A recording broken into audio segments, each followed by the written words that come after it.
রমজান শরীফে আল্লাহ পাক যে জান্নাত তৈরি করেছেন, ওই জান্নাত পরিষ্কার করে রাখেন বান্দার জন্য, উন্মুক্ত করে রাখেন বান্দারে।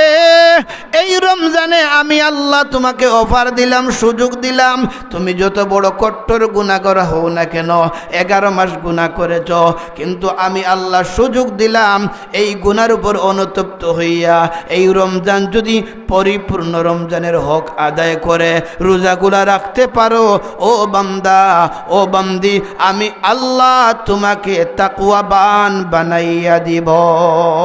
সুবহানাল্লাহ। এই জন্য এই রমজান আসতেছে ভাই, এই রমজান থেকে আমরা প্রতিজ্ঞা নিব, আমরা অঙ্গীকার করব।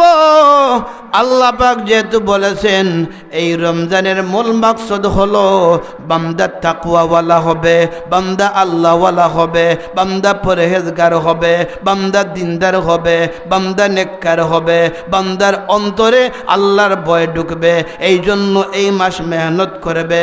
সুতরাং কোনো মেহনত যদি পরিকল্পিত হয় তাহলে এই পরিকল্পিত মেহনতের সফলতা আসে বেশি।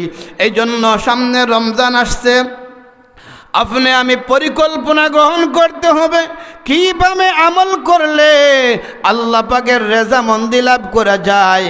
এই ফিকির নিয়ে যদি বান্দা আমল করে, বান্দা যদি রমজানকে কাজে লাগায়, তাহলে এই রমজান তার হেদায়েতের জন্য ওসিলা হয়ে যাবে।